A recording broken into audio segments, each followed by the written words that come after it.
नमो तस् भगवतो अरहतो सम्मा सम्बुद्दस्स। नमो तस् भगवतो अरहतो सम्मा सम्बुद्दस्स।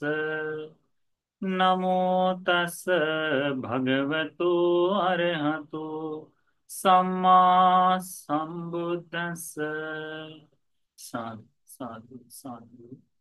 हमारे पूजनीय गुरु जी को सादर प्रणाम। साधु साधु साधु। श्रद्धावान उपासक उपासिकागण, थोड़ा समय हो गया इसलिए क्षमा चाहेंगे।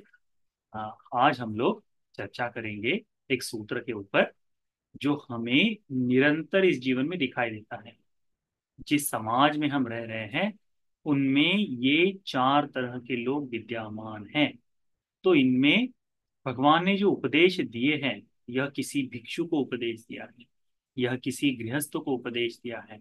तो आज वो गृहस्थ और वो भिक्षु आज इस लोक में नहीं है, परंतु हम उपासक, हम भिक्षुगण भगवान की इस वाणी को सुनकर आज वर्तमान में इनमें से हमारे जीवन से जुड़े हुए तथ्यों पर चिंतन कर इसे अपने जीवन में करने का प्रयास करते हैं।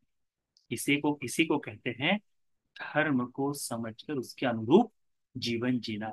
ठीक है, तो आज जो सूत्र का उपदेश है यह आपने अनेक बार सुना है, कई बार जाना भी है। तो आज इसे सुनते हुए अपने मन में चिंतन भी करिए। ठीक है, इस सूत्र का नाम है तमो तम सूत्र। क्या नाम है इसका?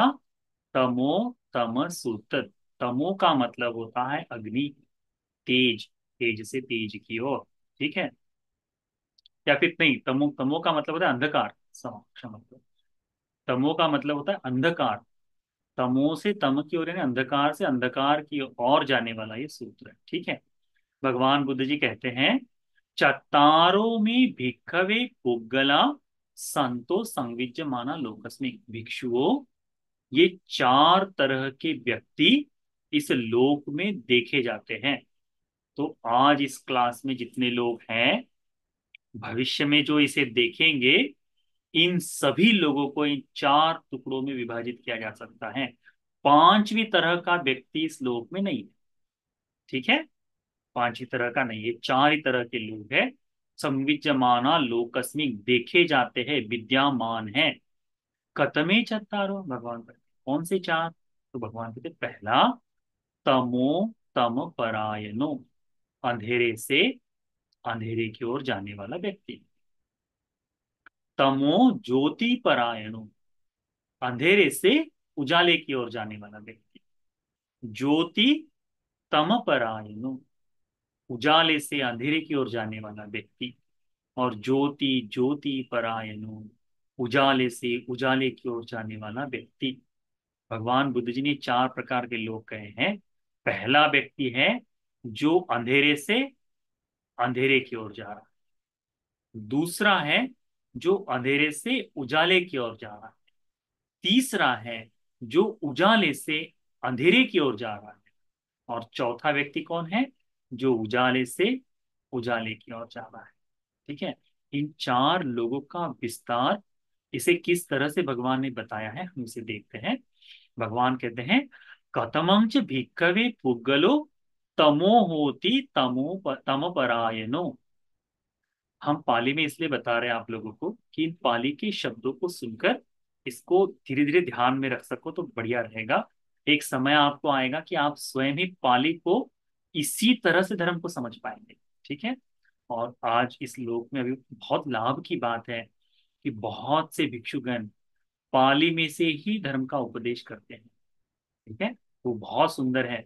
वो पहले में पाली शब्द सुनने में शायद थोड़ी दिक्कत जा सकती है कि अरे ये तो हमको समझ में नहीं आ रहा, परंतु पुनः पुनः ये क्योंकि बुद्ध के मुख से निकले हुए शब्द हैं, ये न भी समझ में आए यदि कान पर जाते रहे जाते रहे जाते रहे तो एक दिन ऐसा चिंतन जागेगा कि शब्द शब्द का अर्थ आपको समझना शुरू हो जाएगा। ठीक है, हाँ।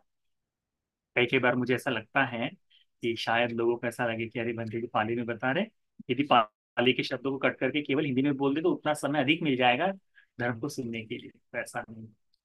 थोड़ा सा उपदेश हो, परंतु बुद्धवाणी से हो तो बहुत सुंदर। भगवान कहते हैं, कतमं च भिक्खवे पुग्गलो तमो होति तम परायणो।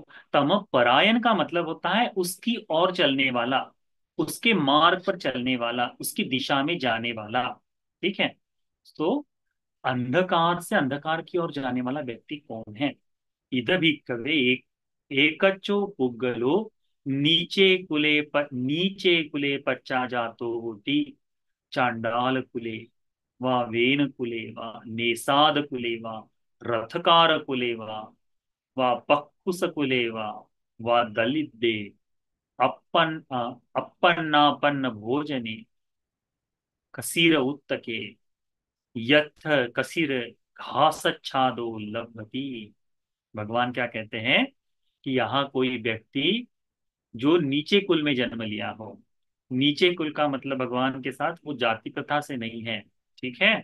इसमें नीच कुले का मतलब बताया है कि जो व्यक्ति उस समय में आम लोगों से यानी धनवान व्यक्तियों से कम समझा जाता, तो उसमें बताया कि चंडाल कुले, जो घर के बाहर के साइड में चंडाल चांडाल को कुल को जानते हैं आप, कि जो जंगलों में निवास करते समय उस समय उस तरह से रहते थे। वेणु कुले जो आदिवासी लोग हैं, निषाद कुले जो पूरा जीवन उनका वहां रहता, रथकार कुले जो उस समय रथों को बनाते थे, या फिर पक्कुस कुलेवा जो फिर उपयोग की वस्तुओं को प्रावधान करा देते थे। जो गरीब है, दलित है, वह जिन्हें अल्प भोजन अन्य प्राप्त है, यानी ऐसा कह सकते हो कि जो दैनंदिन दिन में, यानी आज मेहनत किए तो आज भोजन मिलेगा। ठीक है। यदि आज मेहनत ना करे तो भोजन की तकलीफ हो जाएगी। ऐसे लोगों को उसमें अल्पकुल का कहा गया है। ठीक है। तो इसमें कहा है कि जिन्हें भोजन कम मिलता है, वस्त्र आदि का यह कम मिलता है, जिन्हें यह सारी जो शरीर के लिए आवश्यक वस्तुएं हैं, घर घर आदि जो है, ये सारी वस्तुएं जिसे सुगमता से प्राप्त नहीं होती, ऐसे व्यक्ति को भगवान कहा है कि अंधकार में जन्म लिया है। सोच होती दुर्बनो, यानी भवभोग संपत्ति से व्यक्ति दरिद्र है। ठीक है। उसे खान पान की वस्तुएं बिल्कुल कम है, तो समाज में मान सम्मान प्रतिष्ठा आदि तो है नहीं, अन्न वस्त्र आदि भी बहुलता से उसे उपलब्ध नहीं है, और साथ साथ में दुर्वर्ण है, देखने में भी सुंदर नहीं है। अनेक प्रकार से उसे अनेक प्रकार से उसे बहुत सारी बीमारियां तकलीफें, किसी न किसी किसी न किसी दुख से वह ग्रसित है।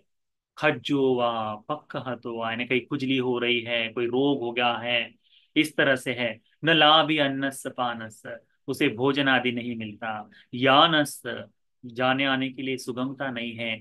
माला गंध विलेपनस, उसे माला गंध आदि विलेपन आदि जो जो कुछ सुंदरता की चीजें वो नहीं मिलती। सेया सेया वसत पदीपे यस, तो उसे निवास के लिए, सोने के लिए दीपक आदि जो है, शैया आदि कुछ प्राप्त नहीं होता। हम लोग देखते हैं आज भी इस लोक में है ऐसे लोग। आप लोग कभी घर के बाहर निकलो, चौराहों पर चले जाओ, शहर के अंदर में इन चौराहों के पास में ऐसे लोग हैं जो अपना घर बार छोड़कर बहुत लंबे समय से कहाँ हैं, सड़क पर रह रहे हैं। तो उन्हें ये सारी वस्तुएं प्राप्त है क्या? ये सारी वस्तुएं प्राप्त नहीं है। ना तो स्वयं का घर कह सकते हैं, ना कुछ ना कुछ। तो ये जो व्यक्ति पैदा हुआ है, कैसे है?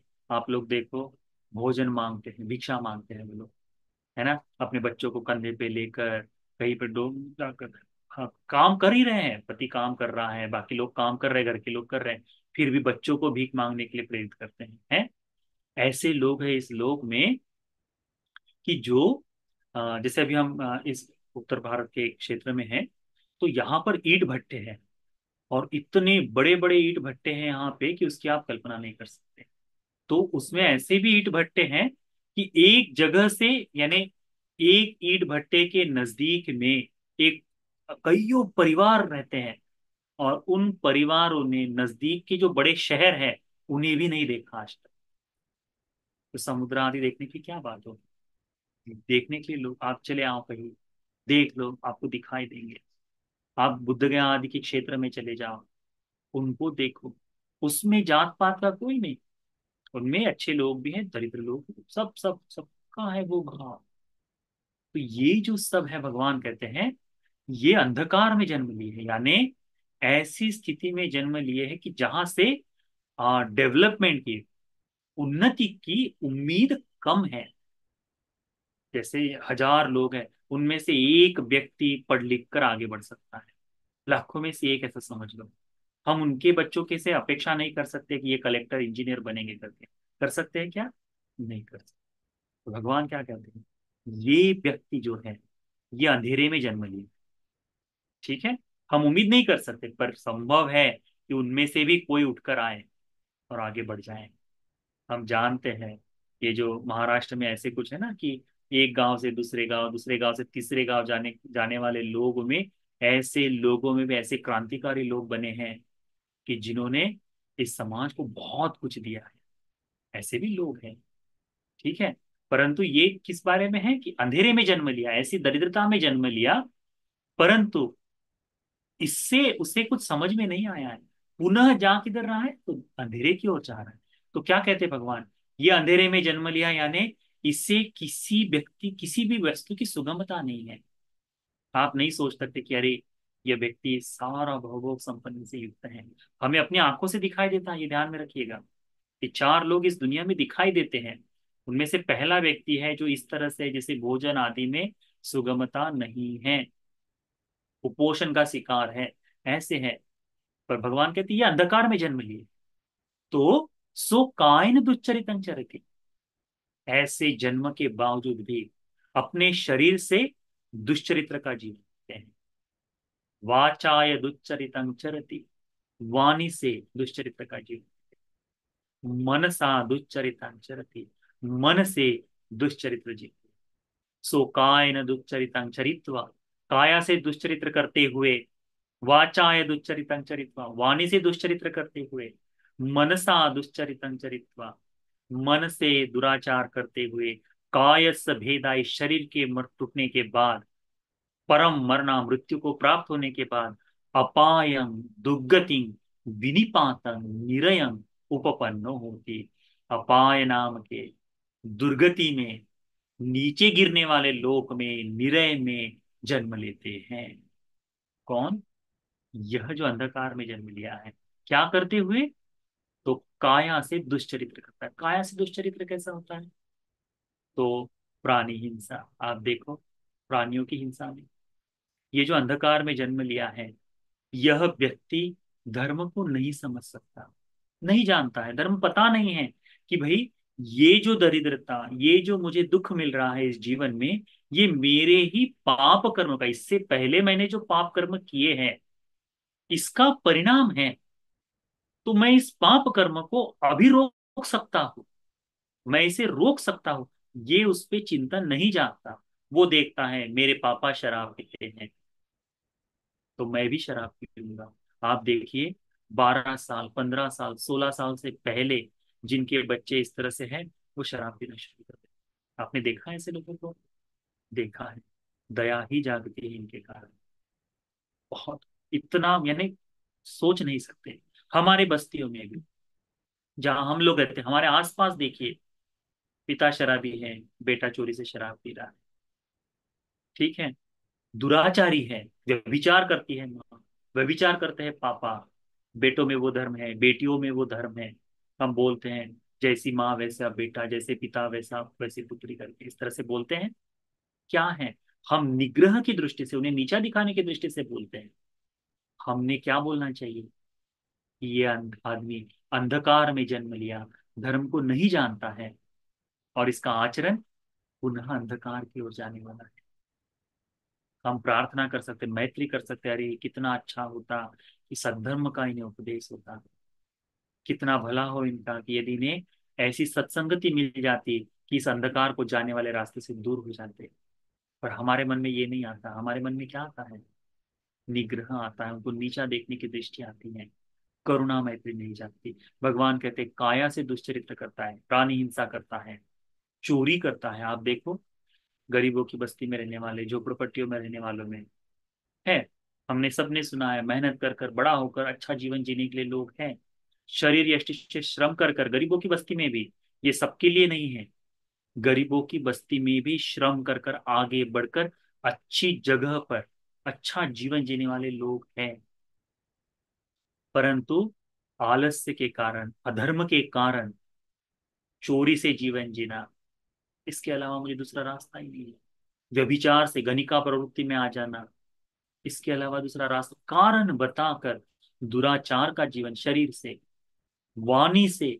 आप देखिए, कभी नजदीक से जाइए, कुछ खरीदने की कोशिश करें, नहीं खरीदे तो आपको गाली गलौज भी सुनने को मिल सकती है। क्या है ये सब? वाणी से दुराचार हो रहा है, शरीर से दुराचार हो रहा है, मन से, मन में निरंतर चिंतन क्या है?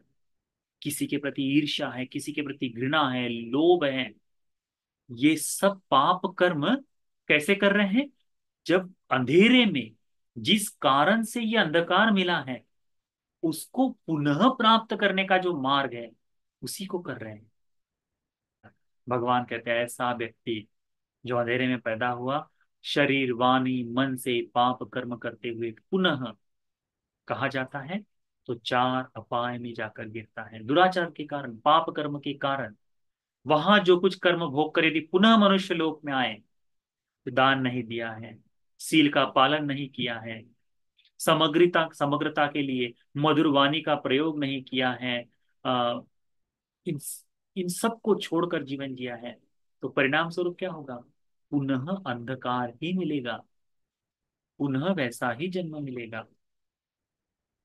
भगवान कहते हैं एवं को भिक्खवे पुग्गलो तमो होती तमो परायणो। भगवान कहते हैं भिक्षु, यह व्यक्ति वह है जो अंधकार में जीवन जन्म लेकर अंधकार में जाने के रास्ते पर प्रतिपन्न है। यदि आप में से कोई ऐसा सोचता है कि अरे मुझे खान पान में कमी है, मेरे पास सारी चीजें नहीं है, कई बार अभी यानी वर्तमान में महिलाएं, लड़कियां जो हैं, वो ऐसा चिंतन बहुत अधिक करती है। बच्चे जो है अभी, क्योंकि सोशल मीडिया पर क्या दिखाया जाता है कि सबकी बड़ी बड़ी गाड़ियां हैं, जो झूठा दिखावा किया जाता है, उसको देखकर मैं गरीब हूँ, ऐसा है वैसा है, तो किसी तरह से तुरंत धन कमाने के चक्कर में क्या करता है, अपने आप को पाप में लगा देता है, जुआ खेलने का आदी कर लेता है। आप लोग देखो, निरंतरता से ऐड आती है वो, मैं ही देख रहा था, उसमें जंगली रमी वगैरह करके ऐड आती है, आपने देखा है इसको? छोटे छोटे गेम खेलो, और उसमें बहुत तेजी से बोला जाता है, क्या बोला जाता है कि इससे लत लगने की संभावना है, इससे तुम्हारे वित्त की हानि हो सकती है, धन की हानि हो सकती है, कहते हैं। और उस शब्दों को हम सुनकर मना कर देते हैं, है ना? वो ये दरिद्रता में जन्म लेकर, गरीबी में जन्म लेकर पुनः निर्धनता की ओर है। धर्म से ही धन अर्जित किया जा सकता है, धर्म से ही अर्जित किया जा सकता है। और वो धर्म से अर्जित धन भी यदि पुण्य आपके जीवन में नहीं है, तो धन संभव ही नहीं। जिसने पाप किया हो, उसे सुख कैसे मिल सकता है ना?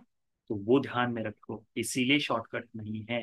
अंधेरे में जन्म लेकर पुनः अंधकार की ओर जाने का कोशिश कभी मत करो, ये हानिकारक है। पर इस लोक में ऐसे लोग देखे जाते हैं, इसलिए भगवान ने कहा यदि तुम हो तो समझ लो। दूसरा कहते हैं कथंच भिक्खवे पुग्गलो ज्योति होती। हाँ, कथंच भिक्खवे पुग्गलो तमो होती ज्योति परायण। अंधकार में जन्म लिया है, पर जा कहाँ रहा है? उजाले की ओर जा रहा है। कैसे? तो भगवान कहते हैं कि यहाँ कोई एक व्यक्ति ऐसे कुल में जन्म लेता है जहाँ भव भोग संपत्ति ना हो, आज का ही जीवन जीकर जीवन जिए, जिन जिन लोगों को पिछड़ा कहा गया है, जिन जिन लोगों को निग्रह किया गया है समाज से, ऐसे कुलों में जन्म लेता है। और वहां भोजन आदि सबकी दुर्बलता है नहीं सब कुछ, और वहां पर स्वयं शरीर से भी रोगी है, किसी न किसी पीड़ा से युक्त है, घर का माहौल ठीक नहीं है, ऐसा जन्म लिया है। परंतु ऐसा होने के बाद भी सो कायन सुचरितं चरति, वाचाय सुचरितं चरति, मनसा सुचरितं चरति। सो कायन सुचरितं चरित्वा, वाचाय सुचरितं चरित्वा, मनसा सुचरितं चरित्वा, कायस्य भेदा परं मरणा, सुगतिं सग्गं लोकं उपपज्जति। क्या कहते हैं भगवान कि यहाँ वो काया से सुचरित्र करता है। ऐसे जगह पे जन्म लिया है कि देख रहा है मेरे बस्ती में सब लोग गलत काम कर रहे हैं, मेरे मित्रों में सब लोग चोरी में लगे हुए हैं, व्यभिचार में लगे हुए हैं, हिंसा में लगे हुए हैं, परंतु ऐसे समय में भी वह चिंतन करता है। ये तो उसके धर्म के श्रवण के कारण हो, अतीत में कोई ऐसा महापुण्य किया हो जिस कारण से उसे ये बात पता चल जाती है कि मैं ये जो दुख भोग रहा हूँ वो मेरे कर्म का विपाक है। यदि मैं पुनः ऐसे कर्म करूं तो मुझे ये पुनः पुनः भोगना पड़ेगा। और इस लोक में कोई भी नहीं चाहता कि दुख भोगे। मनुष्य छोड़िए, जानवर तक नहीं चाहते कि दुख भोगे। आप लोग देखो, अपनी जान बचाने के लिए कैसे जानवर लोग रहते हैं। चिड़िया देखो, दिन भर खाने की खोज में लगी रहती है, हल्के से भी आवाज पर डर जाती है। उनके अंडे सुरक्षित नहीं रहते, उनके बच्चे सुरक्षित नहीं रहते, सांप आदि दूसरे पंछी खा लेते हैं। जीवन भर डर में जीवन जीते हैं। कौन दुख का जीवन जीता है? ये सब अपनी सुरक्षा के लिए। जानवर तक क्या, आपके घर में जो कुत्ता है कितना भी भौंकने वाला हो तब भी वो भी डरता है। डर का जीवन उसका भी है। सब प्राणी, शेर भी जीवन डर का ही जीता है। तो यानी वो डरे जीवन।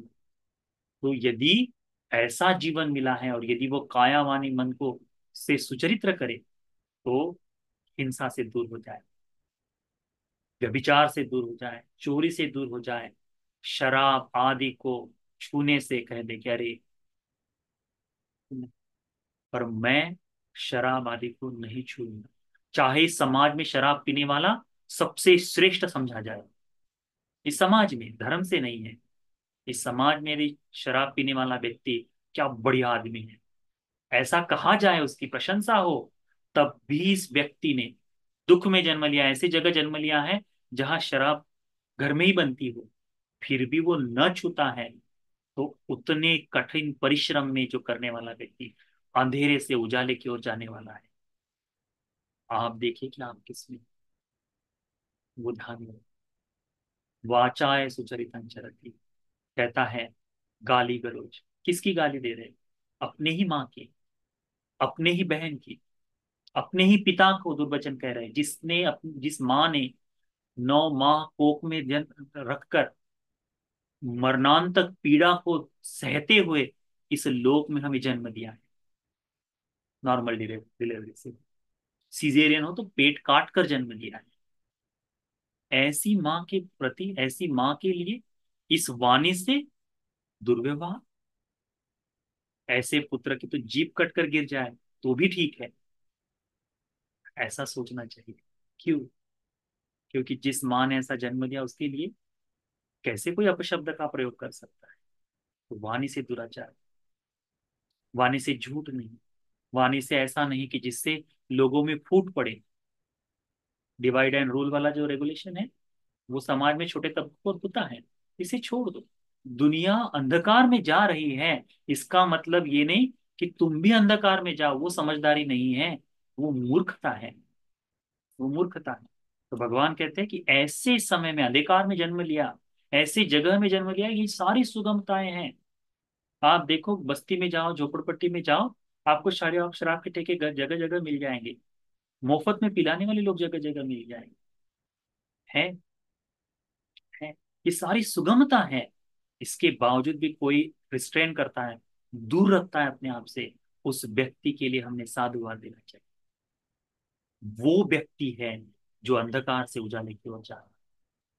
और मैंने एक बहुत सुंदर चीज देखी है अभी तक, जितने युवक, जितने जवान लोग भिक्षुओं के निरंतर संपर्क में आते हैं, ऐसा नहीं कि उनकी जाकर शरण में उनको उन्हीं के पास दिन रात बैठे हो, नहीं। हफ्ते में, 15 दिन में, 10 दिन में एक बार, पंडित जी कैसे हैं आप, बस मिलने आया, मिलकर आ रहा हूँ, बस उतना ही। ऐसा नहीं कि जाकर वहां भजन कर रहा है करके, नहीं, मिल रहा है, केवल बातचीत कर रहा है। मम्मी ने ना आज नाश्ता भेजा है तो मैं ही लेकर आ गया, पंडित जी आपसे मुलाकात भी हो जाए। मैं जा रहा था, कॉलेज जा रहा था, आज पेपर है तो बस मिल के जाओ आपसे, दर्शन ले लूं करके, इतना भी उसका कहता है। तो आप देखेंगे कि उस लड़के का, उस लड़की का लड़कियों ने खासकर अकेले नहीं जाना चाहिए, बंते जी लोग जा रहते हैं, माता जी लोग क्या जा सकती है। पर ऐसे जगह पर जहाँ भिक्षु है, वहां संयम से जाकर बंते जी के, तो कुछ समय बाद इन लड़कों में सुधार देखा गया, धर्म से हुआ सुधार है, उनको गलत संगत नहीं लगती। तो भगवान कहते हैं कि ऐसी जगह पर जन्म लिया जहां इसकी आसानी से उपलब्धता है, परंतु इन सबको छोड़कर काया वाणी मन से सुचरित्र करता है, मन से ईर्ष्या को दूर करता है, मन से लोभ को दूर करता है, मद को दूर करता है, इन सबको दूर कर कर अपना जीवन शील से, श्रद्धा से, दान से युक्त करता है। दान का मतलब ये नहीं होता कि बहुत धन दे। दान का मतलब होता है बुद्ध विहार में जाकर, मेरे से उतना ही होता है तो मैं झाड़ू लगा दूं। बुद्ध विहार में जाकर पैर पोंछने का कपड़ा है बुद्ध विहार के आगे लगा हुआ है, अरे बहुत दिनों से है, धूल में दिख रहा है, मैं तुरंत धोकर बाहर सुखा दूं, किसी को पता ना चले कि किसने धोया है। वो हो गया दान। श्रम है, वो भी दान है, करने वाला वो। आपने सुना होगा जब विशाखा देवी ने पूर्वाराम बनाया था, तो उनकी दासी थी, उसने अपने हाथ से बहुत ही सुंदर ऐसा यानी सिंपल सा वो पैर पोंछने का कपड़ा सिला था अपने पास से। और फिर उसने कहा कि देवी, मैं ये पैर पोंछने का कपड़ा लाई, उसका क्या करूं करके। तो कहती तेरी इच्छा जहां होगी वहां जाकर रख दे। तो पूरे विहार में जाती है, देखती है भिक्षु के रूम के सामने है, धर्मशाला के सामने, सब जगह इस कपड़े से सुंदर बहुमूल्य वस्त्र रखे हुए हैं। तो वो बड़ी लज्जित हो जाती है कि मैं ये कपड़ा कैसे रख सकती हूँ। अंतिम में वो आती है विशाखा के पास, अब मैं क्या करूँ, निगार माता है, माँ है वो तो समाज की ऐसे समझो। वो कहती है एक काम करो, भिक्षुओं का नियम है कि पैर धोकर अंदर जाएंगे, ये पैर धोने के यहाँ रख दो। जितने भिक्षु विहार में आएंगे सबसे पहले वस्त्र पैर कहाँ पर रखेंगे, तुम्हारे रखे हुए पायदान पर, वहां पैर पोछेंगे, अपने कपड़े को पैरों को सुखाएंगे, और फिर विहार में आएंगे। दुख से उसने अपने हाथों से सिला है, विशाखा जैसे वो 9 लाख का हार बेच कर नहीं, स्वयं मेहनत से सिला है, दासी है, दासी जन्म है, किसी के घर में काम कर रही है, मजदूर है। ऐसा होने के बाद भी पुण्य के लिए उसको धन की अधिकता हुई क्या, नहीं, परंतु दान देने का भाव। ऐसा भी सोच सकती थी कि अरे विशाखा ने तो इतना महंगा कर दिया है, मुझे क्या जरूरत है। वो ये भी सोच सकती कि विशाखा तो इतना दान इनको दे दिया, घर में इतना बड़ा फंक्शन लिया, इतना बड़ा विहार बनाकर दिया है, ये मालकिन मुझे भी थोड़ा सा धन दे दे, ये भी सोच सकती थी। नहीं, उसने क्या कहा, संघ के लिए सेवा हो रही है, मैं भी कर दूं, मेरा भी कुछ हिस्सा हो जाए। ये होता है दान का। कठिन अवस्था में, ऐसी स्थिति में जहां दुख है, उसे छोड़कर सुख की ओर आने के लिए वो जो प्रयास काया वाणी मन से करना है, इसे भगवान ने कहा कि यह करते करते कायस भेदा, शरीर के टूटने के बाद परम मरना मृत्यु को प्राप्त होकर सुगति को जाता है, स्वर्ग लोक में जाता है, वहां जन्म लेता है करके कहा। विमान वस्तु को खोल कर देखो, अंकुर देवपुत्र के बारे में देखो, इंदक देवपुत्र के बारे में देखो, बड़ा अंतर दिखाई देगा। इंदक दिव्य पुत्र ने केवल एक चम्मच, गरीब है, एक चम्मच चावल अनिरुद्ध भंते जी के भिक्षा पात्र में डाल दिया था, बस इतना ही पुण्य याद है, श्रद्धा से मृत्यु को प्राप्त हो गया, उसके बाद यहाँ जन्म।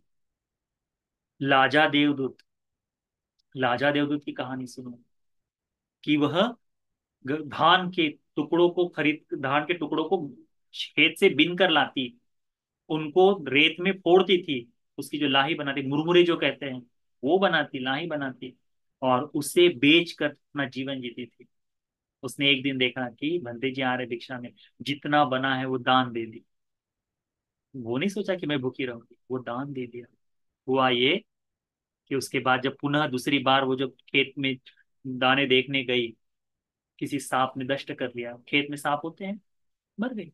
परंतु चेतना में क्या, आज मेरे जीवन में बड़ा पुण्य हुआ है, गरीब अवस्था में जन्म लेकर भी सत्कर्म करते हुए जाना, देवदूत बन के जन्म।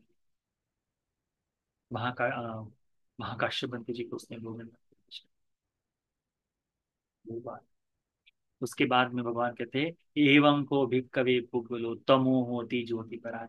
ये व्यक्ति वह है जो अंधेरे में जन्म लिया है, परंतु जा किस दिशा से रहा है? उजाले की ओर जा रहा है। उजाले की ओर जा रहा है, इसका मतलब उसकी कठिनाइयां कम हो गई क्या? कठिनाइयां कम नहीं इसकी, अब भी कठिनाइयों में जी रहा है, पर अपना शील सदाचार अपने सर के ऊपर रखकर, जैसे पूजनीय वस्तुओं को रखा जाता है कि ये संपत्ति है मेरी, मैं इसकी सुरक्षा में रहूंगा, उस तरह से दिल में बिठाकर ले जा रहा हूं। वो व्यक्ति सुख को प्राप्त करे। तीसरा प्रकार का व्यक्ति भगवान कहते हैं, ज्योति तमो परायण। ज्योति, उजाले में जन्म लिया, कैसे? एवं च पुग्गल एकच्चो पुग्गलो उच्चे कुले पच्छा जातो होती, क्षत्रिय महासाल कुले, क्षत्रियो में आढ़ धन संपन्न कुल में, ब्राह्मण महासाल कुले, ब्राह्मणों के बहुत धनवान कुल में जन्म लेता है, गहपति महासाल कुले, गृहस्थों में भी, यानी जो व्यापार आदि करते हैं या फिर खेती आदि करते थे, ऐसे लोगों में धनवान लोग जो है, ऐसे धनवान लोगों में, उसमें केवल क्षत्रिय नहीं कहा है, उसमें महासाल कहा है, यानी धनवान कुल है। क्षत्रियों में दरिद्र हैं तो वो पहले इसमें तमो में आ जाएगा, पर क्षत्रियों में धनवान है तो महासाल कुल में आएगा।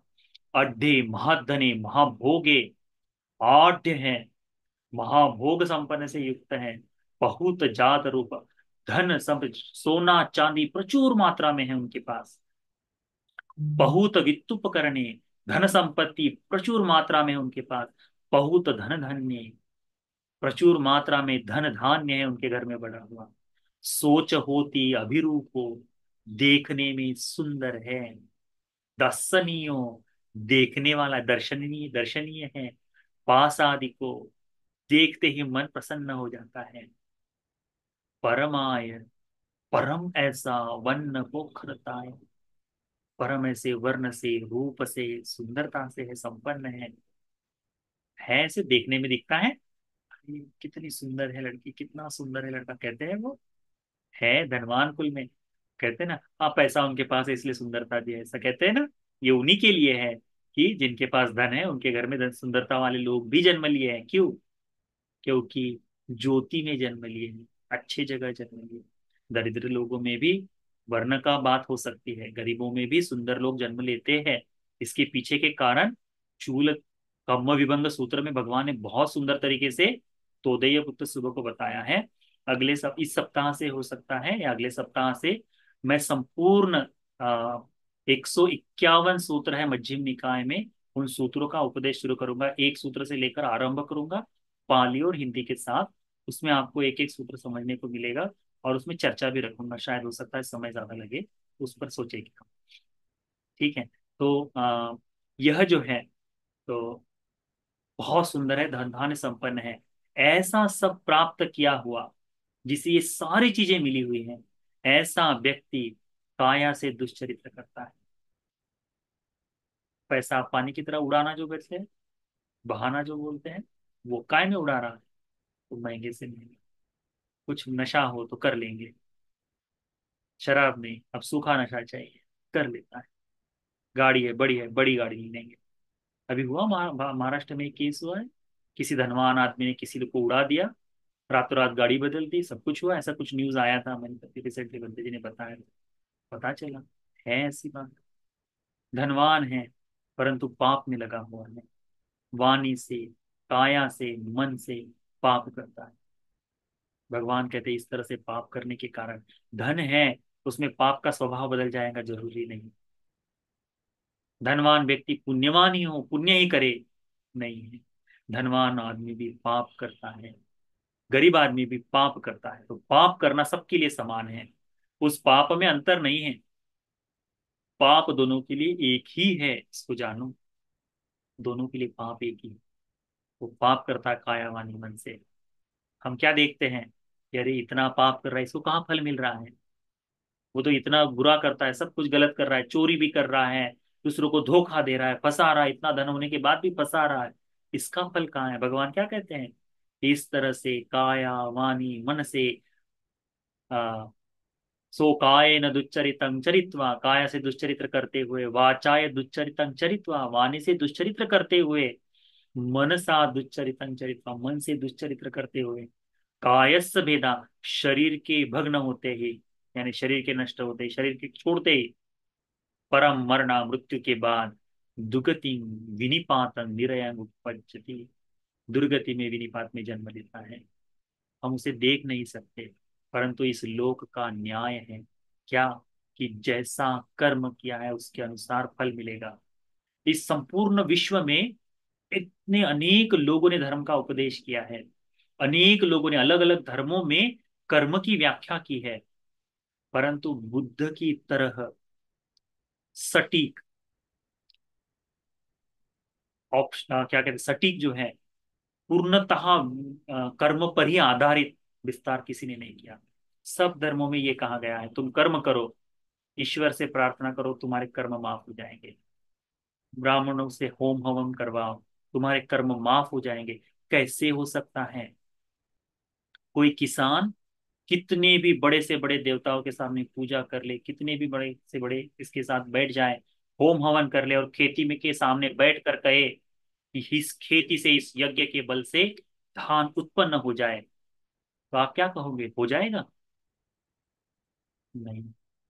तो कैसे किसी के कर्म का, जब खेत किसान अपना पसीना बहाएगा उस खेत में, तो उसमें से फसल आएगी, तो पेट भरेगा।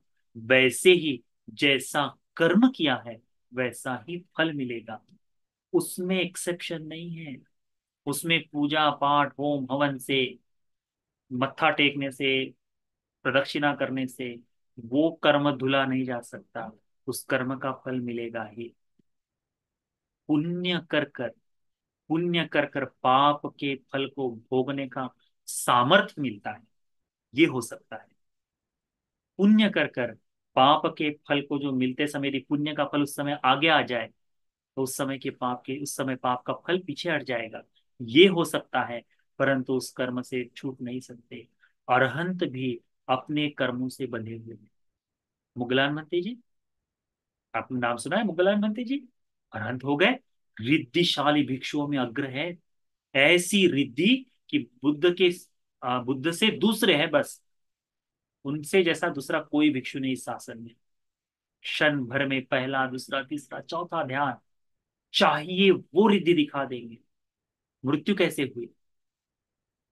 लोगों ने पीट कर मारा है। क्यों? कर्म का फल। कल्पों पहले अपनी माता पिता को लकड़ी से पीट कर मारा था, अनंतारिक पाप कर्म किया था।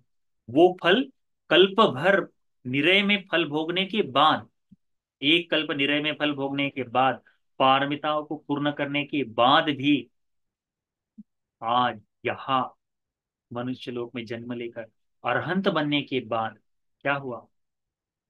वैसी ही मृत्यु मिली। क्यों? कर्म का फल है। तो सोच लो, किया हुआ पाप कर्म नहीं छूटेगा। तो यदि आप में से कहेंगे, कहेगा कोई कि मैं तो बहुत धर्म का पालन करती हूँ, मुझे ये दुख क्यों, तो कहना कि अरे अच्छा हो गया कि इस मनुष्य लोक में आज मैं इस दुख का फल भोग रही हूँ, खत्म हो जाएगा। मैं भी कई बार ऐसा सोचता हूँ, पर मुश्किल काम है ये, आसान काम नहीं, धर्म का रास्ता आसान नहीं है। कभी कभी थोड़ा सा संताप हो ही जाए, कोई दिक्कत नहीं। तो यदि धनवान व्यक्ति भी दुख भोग रहा है, और यदि धनवान व्यक्ति को यदि अभी फल नहीं मिल रहा है, पर अभी पाप कर्म कर रहा है, तो इसका फल उसको निश्चित ही मिलेगा। भगवान कहते हैं, एवं को भिक्खो भिक्खवे पुग्गलो, ज्योति होती तमो परायण। जन्म लिया है उजाले में, परंतु आचरण कैसा कर रहा है? अंधेरे की ओर ले जाने का, अंधेरे की ओर ले जाने का।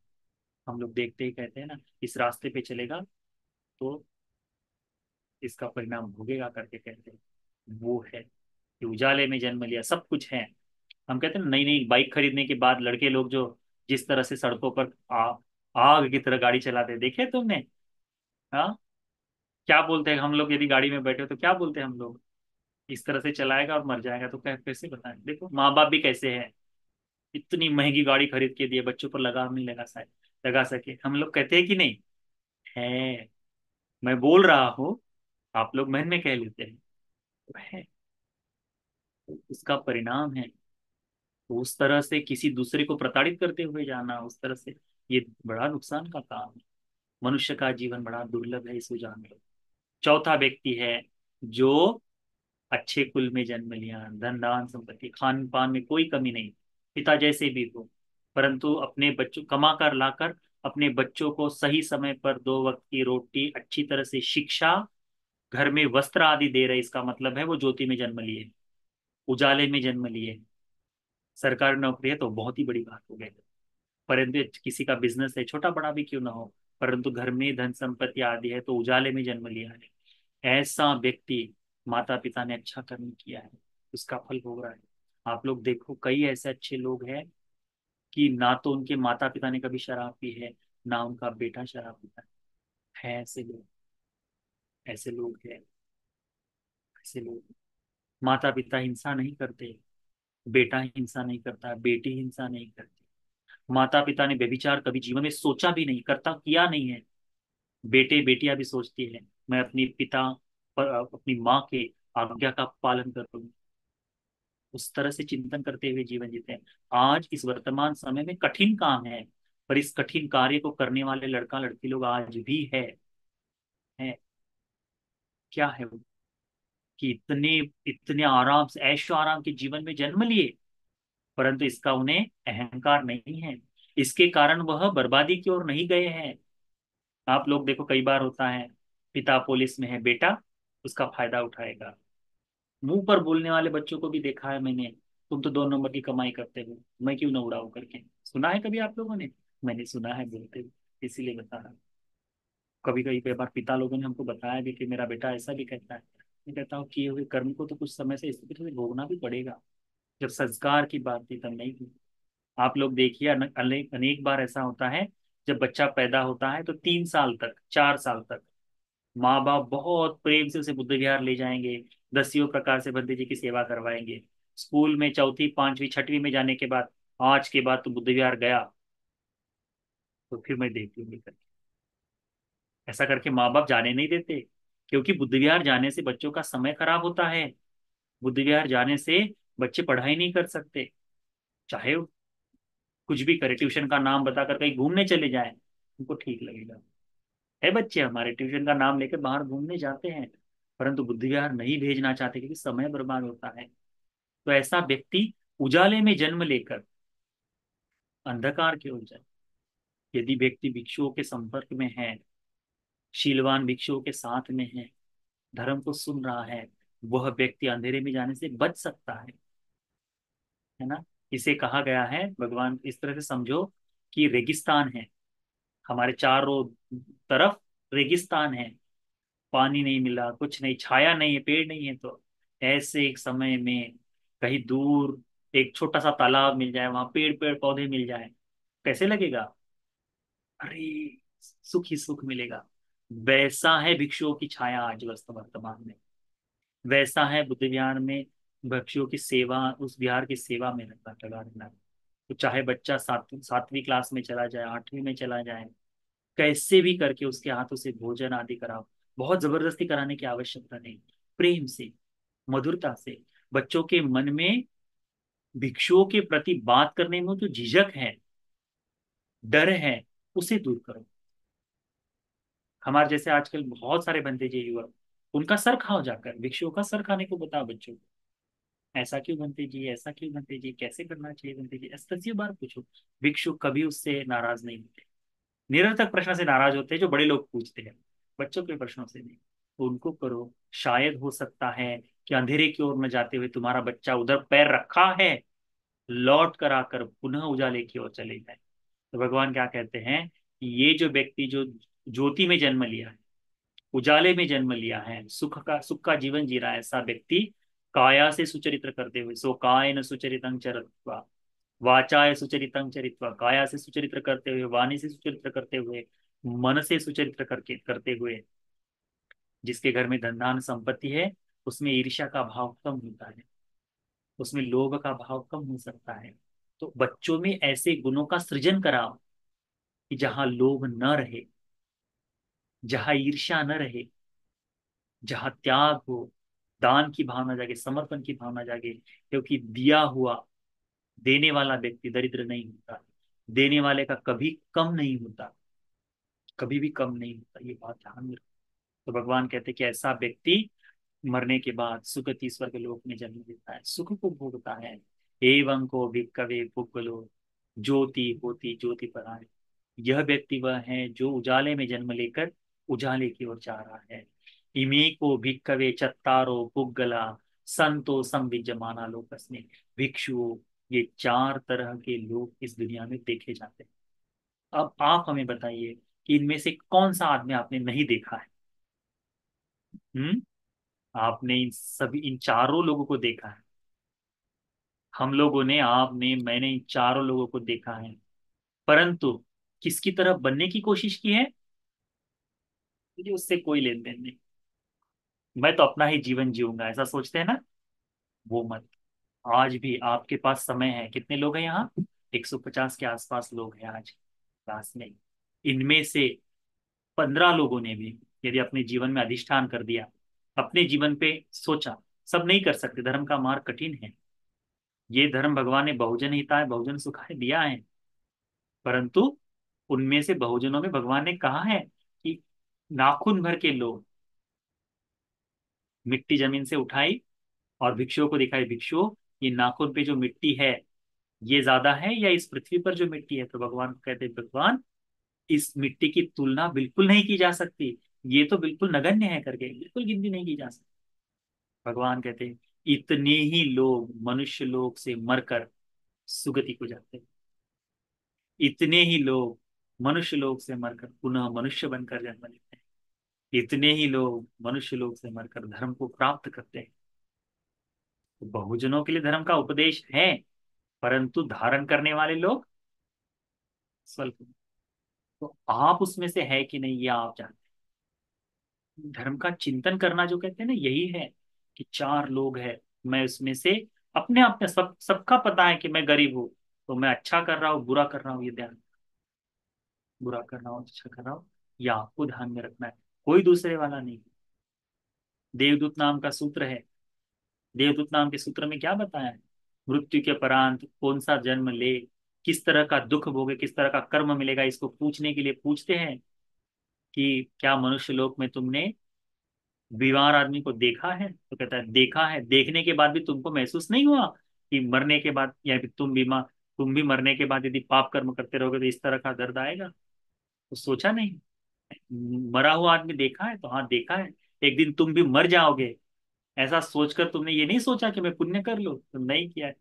तो कहते यही तो देवदूत है, यही तो है जो हमको इंगित करते हैं कि कुशल करो, अच्छा कर्म करो करके। तो यदि आप सीख लो, लाभ की बात, नहीं सीखो तो धर्म का मार्ग है ही, आज न कल यदा कदा कहीं ना कहीं इसे पा ही लोगे। सुना हुआ धर्म, दिया हुआ दान कभी व्यर्थ नहीं जाता, इस बात को ध्यान में रखना, कभी व्यर्थ नहीं जाता। जैसे भी दिया हो चल जाएगा, जैसे भी सुना हो धर्म चल जाएगा। आज उसका इस्तेमाल न भी कर पाओ तब भी वो कभी न कभी उसका परिणाम देगा ही, उसको भी ध्यान में रखो।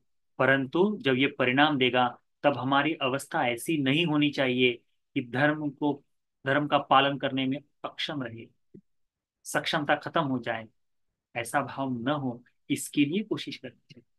ठीक है? तो इन चार लोगों में से आप कौन है इसका चिंतन करो। इन चार लोगों में से आपको कैसा आदमी बनना है इसका चिंतन करो। यदि गरीबी में जन्म लिए हैं तब भी कुशल को करो, यदि सुख संपन्न जीवन जिए हैं तब भी कुशल संपत्ति करो, क्योंकि यही एकमात्र आश्रय है। क्या कहा है भगवान ने? कम्म सकोमी, कम्म से मैं जन्म लिया हूँ, कम्म दायाद हो, मेरे कर्म ही मेरे दायाद है, इनका फल मुझे मिलेगा। कम्म योनि, कर्म ही मेरे जन्म का स्थान डिसाइड करेंगे कहाँ जन्म लूँ। कम्म बंधु, मेरे माता पिता भाई बहन, ये सब मैं कर्म से बंधा हुआ हूँ। ये कर्म ही मेरे माँ बाप, मेरे भाई बहन ये है। मरने के बाद निरय में कोई नहीं आता, मेरी माँ मेरे पिता नहीं। तुमने किया है कर्म, भोगेगा कौन? तुम भोगोगे करके ऐसा ही बताया जाता। तो कम बंधु, कम पटी सरना, कर्म ही हमारी शरण है, कर्म से ही हमारी सुरक्षा हो सकती है। इस बात को ध्यान में रखो, कर्म से ही सुरक्षा है। कम पटी सरना। कैसा चिंतन करना चाहिए? प्रतिदिन आप जागकर, सुबह जागकर यदि ये चिंतन करो कि यं कर्मं करिष्यामि कल्याणं वा पापकर्म, जैसा भी कर्म करूंगा, कल्याणकारी हो या पापकारी हो, तस्य दायादो भविष्यामि, भविष्य में मैं उसका फल भोगूंगा। ऐसा यदि प्रतिदिन चिंतन करो, भिक्षुओं के लिए है ये। दस धम्म सूत्र में भिक्षुओं को 10 चिंतन करने के लिए बताया भगवान ने, 10। उनमें से यही एक है। इसका यदि भिक्षु निरंतर चिंतन करता है तो उससे पाप होना संभव नहीं। यदि भिक्षु चिंतन नहीं करता तो उससे हो सकता है, गलतियां हो सकती है। परंतु यदि चिंतन करता है 10 धर्मों का, तो निश्चित ही है, शाश्वत ही है कि वो धर्म मार्ग पर बना रहेगा। हम कभी एक आध दिन आपको 10 धर्म का उपदेश करेंगे, उससे आप बहुत कुछ सीख सकते हैं, बहुत कुछ। भिक्षुओं के प्रति श्रद्धा ऐसी जाग जाएगी आपके मन में कि उसका आप कल्पना भी नहीं कर सकते। ठीक है, तो इस बात को ध्यान में रखो और अपने जीवन में कुशल की संपत्ति को इकट्ठा करो। तो आज का ये जो तमो तम परायण सूत्र जो है, तमोतम सूत्र जो है, आप सभी को एकांततः कुशल संपत्ति, काया वाणी मन से कुशल करने के लिए, धर्म मार्ग पर चलने के लिए उपकारी हो जाए। साधु साधु साधु।